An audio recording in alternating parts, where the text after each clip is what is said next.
Agencies across government were ordered to forward documents relating to anomalous phenomena or systems of unknown origin, with a presumption of disclosure. In practical terms, denial was no longer an option across the bureaucracy. The law forced cataloging and transparency. If nothing were worth studying, such channels and archives would be unnecessary. And if retrieval projects had no basis at all, there would be no reason to promise whistleblowers protection from reprisal. Those legislative facts themselves create the context where speculation persists, regardless of AARO's careful disclaimers. Rice's testimony remains unverified, but his descriptions of advanced transport align thematically with the propulsion references scattered through procurement paperwork. For critics, this is coincidence or reinterpretation. For his supporters, it is evidence that military research shadows at least part of what he described. Both sides agree on one thing. The official record of 2025 looks different from the blunt denials that lasted for 70 years. That change alters how earlier testimonies are received. Rice once stood as a solitary claimant, easily dismissed. Now his words exist in a world where the Pentagon tracks hundreds of anomalous cases, acknowledges observations in near orbit, and releases documents hinting at advanced propulsion research. None of that proves his participation in a 20-and-back program, but it prevents dismissal as fantasy without consequence. Testimonies like his now sit beside formal reports, separated by the gap between denial of alien origin and acknowledgement of anomalous realities. This convergence, without offering confirmation, provides enough overlap to shift the climate of public debate. The effect is a new kind of ambiguity. Official reports go further than past denials by documenting scale and publishing case counts. But they remain clear about their conclusions. No verifiable extraterrestrial technology has ever been retrieved. Between those poles lies a tension where whistleblower statements and procurement fragments stir questions the reports refuse to answer. That is where Rice's testimony now lives, in the intersection between formal acknowledgement of anomalies and firm denial of the extraordinary interpretation. That ambiguity, public collection, paired with official denial, sets the background for another development. As the discussion moves forward, attention falls not only on offices analyzing data, but on the branch of the military newly responsible for space itself. Space Force's mysterious evolution. What role does the United States Space Force occupy in 2025 beyond its official mission statements? Publicly, the branch emphasizes satellite protection, orbital monitoring, and cybersecurity in space. The rhetoric paints it as a natural upgrade from Air Force Space Command, adapted to a world where satellites carry much of the weight for communication, navigation, and intelligence. Press releases highlight orbital debris management, international coordination, and training for cyber resilience.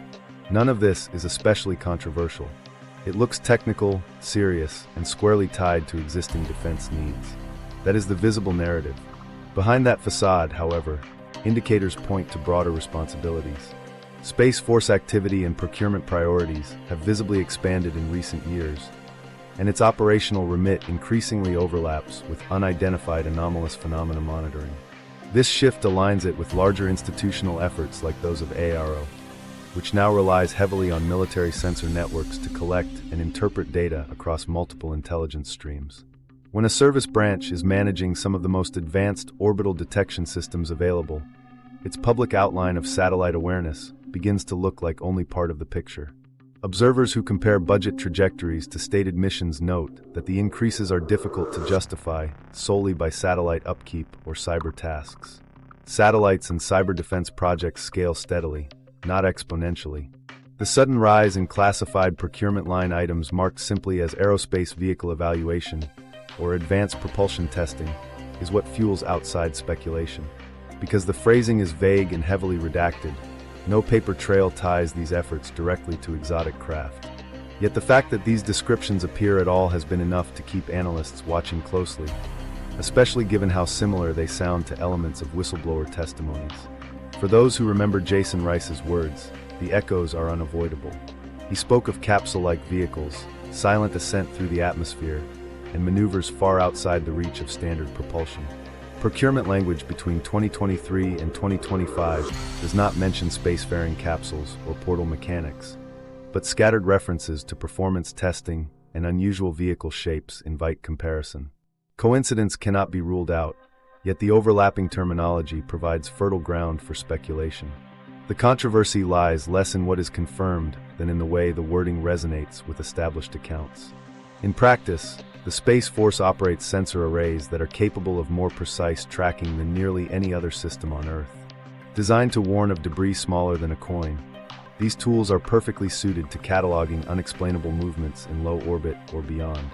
That capability explains why AARO's framework leans on multi-INT, geospatial, signals, and measurement intelligence drawn from Space Force systems whenever unidentified incidents need verification. This makes the branch a natural partner in anomaly study, even if no public official uses the term openly. Whether cataloging standard debris or examining unexplained flight paths, Space Force is the silent backbone of technical observation. The paradox is stark. Outwardly, the service maintains an image of satellites, training, and cyber readiness. Internally, implied by procurement language and classified budgets, it appears tied to evaluating technologies that go further than routine platform defense. But clarity stops there. No document verifies RICE's claims of off-world movement or portal travel. What exists is a record of activity suggesting more ambitious aerospace objectives than the press releases disclose. Skeptics point out that all militaries allocate funds for classified programs, and that spending spikes reflect launch vehicles, new communications constellations, or missile defense satellites. These explanations are plausible. Yet when expenditures scale at rates comparable to the rollout of stealth bombers or nuclear fleets, questions emerge about whether satellites alone account for the totals. The technology associated with raw orbital awareness does not typically require outlays of that magnitude. To critics of dismissal, the math looks more like the cost of entire vehicle platforms. Defense contractors reinforce that perception.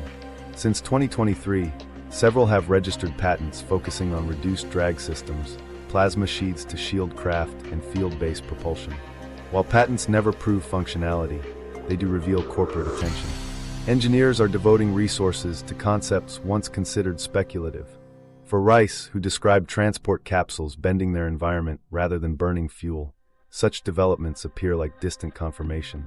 For neutral analysts, they remain intriguing alignments with unproven credibility.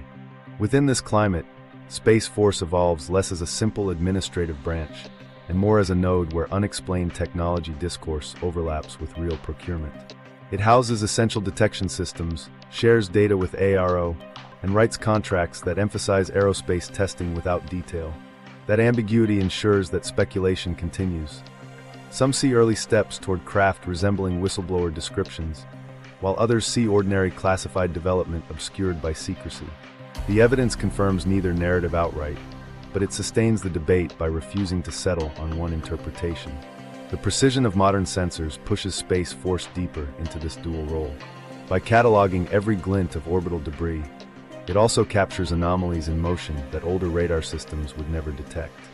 These feeds feed directly into multi-intelligence reviews, ensuring that unexplained objects are logged, if not always explained.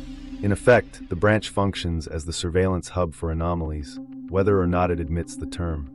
When analysis finds nothing unusual, it strengthens skepticism. But when maneuvers remain unexplained, speculation rises, particularly when budget expansions suggest new technology being tested under the same sky. This tension ensures that Rice's testimony is read differently now than it once was. Alone, his descriptions seemed outlandish. Today, surrounded by evidence of procurement growth, sensor monitoring, and patents exploring unconventional design, they take on a comparative weight. Not proof, but context. The line between unverified memory and classified possibility grows thinner, not because facts have been released, but because new structures of secrecy and procurement overlap with old claims. In 2025, Space Force embodies that ambiguity. It is simultaneously what it says, an operator of satellite constellations, and what whistleblower speculation insists. A branch channeling massive sums into advanced systems hidden behind classification. Its role in anomaly analysis is official, though understated, and its budgets hint at efforts beyond everyday orbital planning. For those following Rice's story, this institutional evolution is not confirmation, but it does keep his testimony tethered to visible structures rather than drifting in isolation. What emerges most clearly is that Space Force has transitioned from a straightforward defense upgrade into something harder to categorize. The branch is expanding its reach, linking with anomaly investigators, and commissioning work described only in careful, ambiguous language. In that mirror, Rice's testimony begins to look like a story that fits the environment rather than one that floats outside it. Whether coincidence or something more remains unanswered.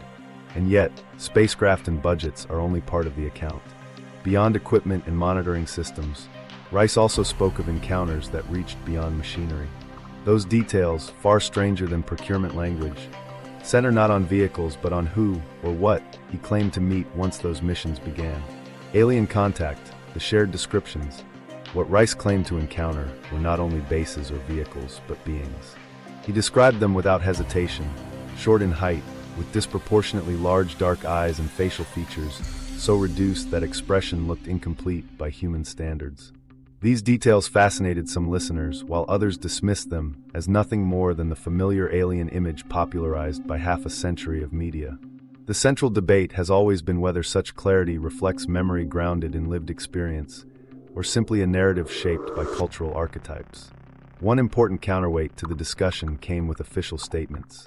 AARO's historical review, completed in 2024, explicitly concluded it had found no empirical evidence of off-world technology or recovered beings. That remains the baseline of the government record. No verified biological data links unidentified phenomena to extraterrestrial origin. Still, reports of similar-looking entities appear repeatedly in testimony and case files made public between 2023 and 2025 through congressional hearings, interviews with military personnel, and some redacted documents released under pressure. Within those sources, witnesses often gave physical descriptions that echoed Rice's outline. These testimonies were varied in origin. A former Navy petty officer recalled odd incursions on a base perimeter, including reports that objects appeared to land silently in nearby fields. In a separate Defense Scoop referenced account, service members described darkened silhouettes behind craft windows, noting unusual proportions, short in stature and dominated by eyes. Other accounts entered congressional records from pilots who claimed fleeting views of occupants through transparent panels. While no biological evidence emerged, these statements carried weight because they came from trained personnel, often speaking under oath or within institutional frameworks. The descriptions themselves were remarkably consistent, even when witnesses came from different continents or cultural contexts. They typically focused on three recurring features: compact bodies rarely above 5 feet, eyes far larger than the human ratio, and minimal nose and mouth structure. Some observers noted the lack of expressive movement or the absence of visible communication. That set of traits is narrower than the broad, big-eyed alien trope and has appeared in multiple testimonies made independently of one another. Exactly why the overlap persists is what drives the controversy. Critics counter that shared imagery is not surprising. The so-called gray alien has saturated popular culture for decades. Anyone exposed to films, books, or even news stories could unconsciously reproduce the template. From this view, the repetition undermines, rather than strengthens, the testimony. But researchers in 2025 noted that many cautionary explanations, such as mass delusion or hallucination, usually result in highly varied visual outcomes, not precise repetition cross-culturally. The striking uniformity of these testimonies is what differentiates the debate and keeps the interest alive. One often discussed case involved an air crew in South America who reported in 2025 that two small figures briefly exited a landed object before retreating. Their written record described glass-like eyes reflecting floodlights and bodies compact and childlike. The phrasing, redacted but later released, sounded nearly identical to what Rice had described years earlier. Another entry, this time referenced in documentation from Eastern Europe, came from villagers who reported figures visible through panels of a hovering craft. Once again, the key descriptors aligned: undersized beings, enlarged eyes, subdued faces. Supporters argue that these repeating elements, surfacing across unaffiliated testimonies, suggest something more than shared cultural imagination. But even sympathetic analysts stress that alignment in description does not equal evidence of alien origin. The record remains limited to human words on paper. There are no physical samples, no uncontested photographs, and no verified long-form recordings to supplement the claims. Testimony alone, however compelling in consistency, falls short of proof. Why these contours, short, dark-eyed figures with faint mouths, arise so frequently has become the pivotal question. Some psychologists suggest a universal archetype embedded in the human psyche, producing similar imagery when people grapple with unknowns. Others argue that repeated testimony under secure conditions, especially from service professionals, deserves more consideration than casual dream reporting or cultural folklore. For Rice's supporters, the possibility that these forms are remembered reality remains open. For detractors, cultural priming explains the entire phenomenon. The debate therefore hinges on pattern recognition.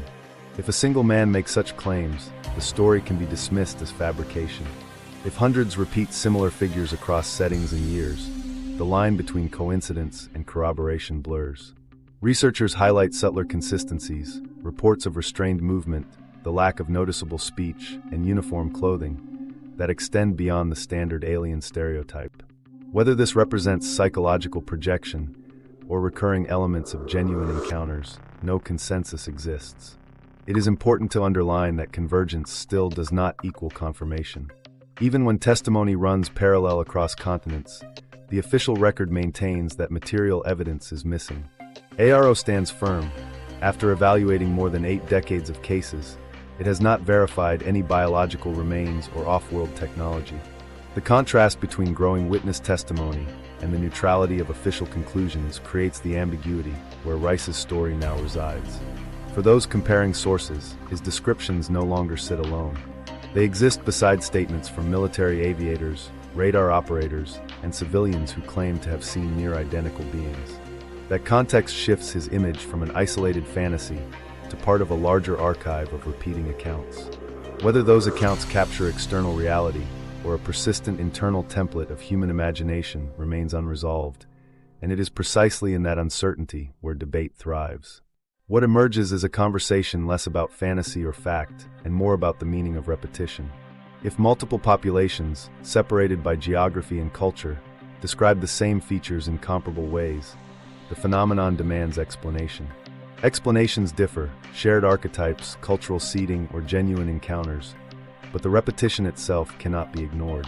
Testimony builds weight through volume, though it does not cross the threshold into scientific validation.